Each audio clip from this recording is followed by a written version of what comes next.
So I have this grill turned up high, and it'll char the outside skin of these green chilies, and we'll throw them in a bag to split and peel. All right, getting pretty close there. So yeah, that's what we're looking for, is a nice even charring all over.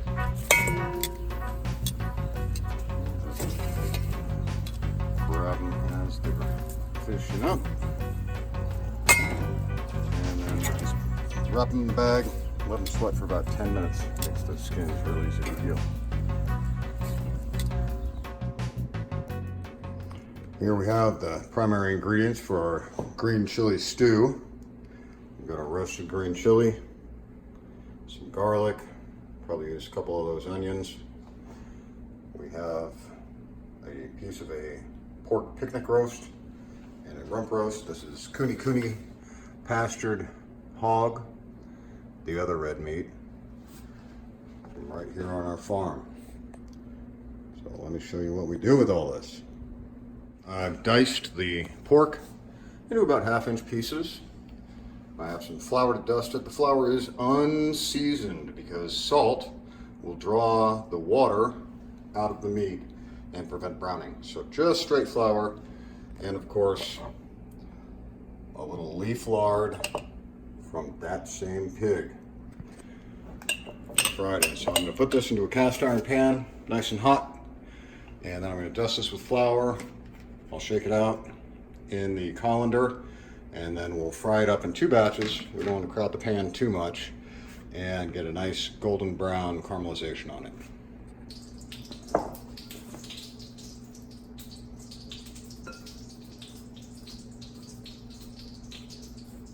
So what I want to do is make sure that all of the surfaces of each cube of pork get a nice dusting of flour. Then over the sink, I'll gently transfer this into the colander, and then by sifting over this bowl, I should end up with enough flour to do the second half. Do not flour the second half until you're ready to put it in the grease, because the flour will just get gummy, and then you'll have little bits of starchy flour dumplings in your finished product. All right, so you can see I'm just trying to shake off all the flour.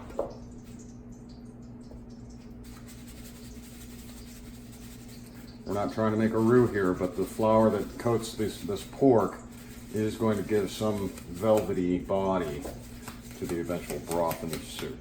Okay, so like so, and then into the pan. All right, we'll brown that, and once it's done, I'll show you what it looks like. We'll do the other half. That's what we're looking for. You don't want to futz around with this too much. Make sure the pan's good and hot when it goes in, and then check to make sure the bottom side is caramelized before you turn it the first time. Just give it a little stir, then leave it alone again, and about 3 stirs, and you should be able to pretty much get almost all sides nicely browned like that.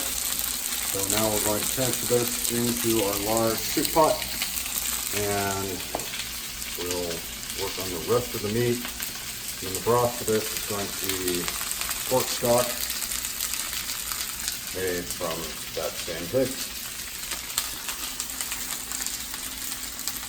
All right, while that second round of pork is browning, we're going to go ahead and dice these onions.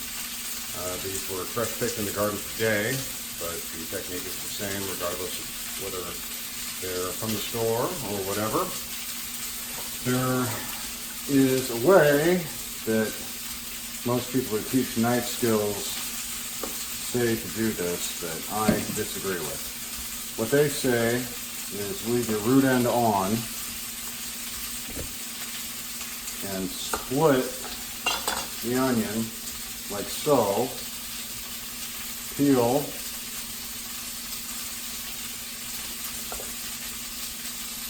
And then perform a rather awkward maneuver, which is to cut this way, back toward the root, and your fingers, and then cut this way, and then dice it this way. Well, the problem you have, not only is this dangerous, but you're also going to have a tendency to pop out the corners when you come down to make these vertical slices.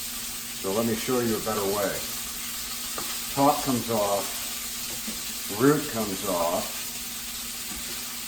So root, top, and then it's flat and stable. You can split it, easier to peel than leaving that root part on.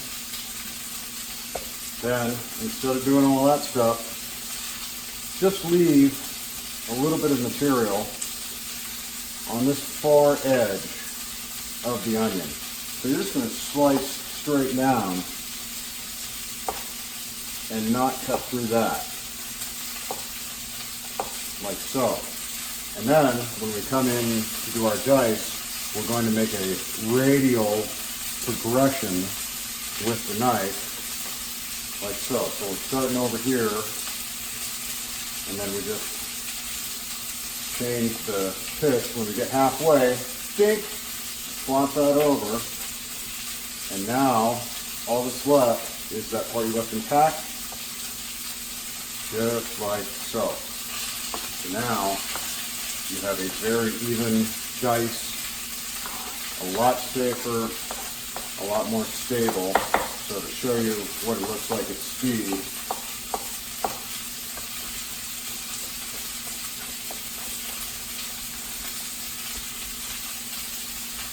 also much quicker.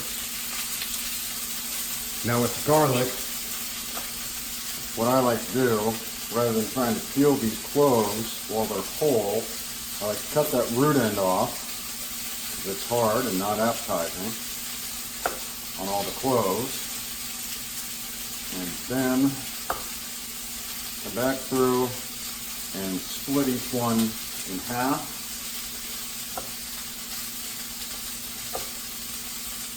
About like yay. I don't use a garlic press. I don't think that it's a very efficient way to prepare garlic. I think it just kind of smushes it and gives it a different flavor I'm not very fond of. So throughout my entire career, I've always sliced garlic. I never chop it in the food processor because it ends up giving it that same mushy effect, and I just think it muddies the flavor. So I always peel and do knife work on this. This garlic was actually kind of a surprise this year. I didn't end up getting any in last fall, and I put this one in the spring, actually toward the end of April, and I got a nice harvest of pretty good heads. And this is just store-bought soft neck garlic from the grocery store, stuffed in the ground in April, and I had pretty good luck with it. Okay, so now we can just take a couple of cloves at a time, and we're just going to do a slice with these.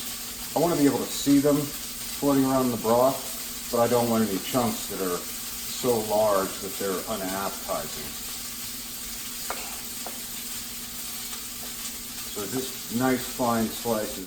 So we're actually going to add the garlic after the onions are fairly well caramelized because it cooks a lot quicker, and we don't want it to get a bitter or burnt flavor. A little bit of caramelization will be perfect. The second round of pork is brown. Everything is in the big pot waiting for us. So now we're going to put the onions in here and caramelize them. When they're just about done, the garlic will go in. While we're cooking the onions, we'll go ahead and get these chilies peeled.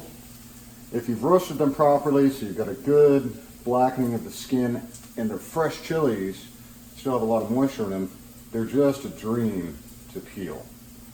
You don't have to spend a lot of time picking away at things. If I have enough time and am serious enough about it to roast these over an open fire, I would never rinse them under running water. because it would wash away that nice smoky flavor.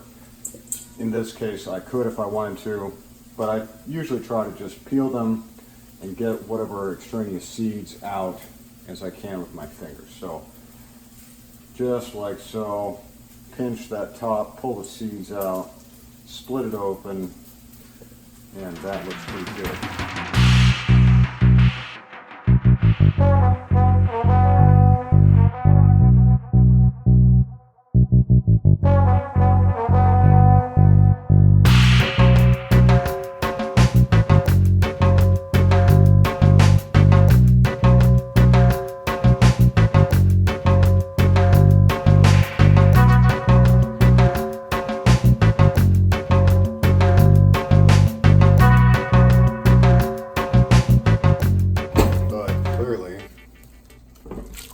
That is not quite enough broth, so we're going to want to get another one. So into the pantry we go. Let's see, beef stock, lard, chicken broth, pork stock. There we go. All the chili is peeled, and we're basically just going to give this a nice coarse dice. I like a few larger chunks. One of the nice things about roasting your own chili, if you buy this already diced and frozen in the grocery store, it has not been roasted, it's been steamed. So the flavor just isn't the same. Even doing this over gas on the grill gives you a much more earthy, robust flavor than if you get the steamed one from the freezer in the grocery store. All right, there it is. Yeah, probably about 1.5 cups of diced green chili to around 3 pounds of pork or so. Now that's going to go into the pot, and except for a little seasoning and a long, slow simmer, that's about done. Time to add a little seasoning. I'm going to add some salt at this point, Himalayan pink glacial salt. So I'm going to throw, let's do a tablespoon of salt in there. You know, meat really likes salt, so that will certainly not be too much. In the end, we'll taste it and correct that if need be. And we're going to go ahead and be robust and do about the same thing with this cumin. About like so. In it goes. We'll let that simmer for a couple of hours so that pork gets really nice and tender. And then I'll show you how we plate it. We have achieved a boil with our green chili stew. We'll give it a stir so you can see what's going on in here. Are you kidding me? Look at that deal. So this smells absolutely amazing. What I'm going to do, kick it down to low and just let it roll on here.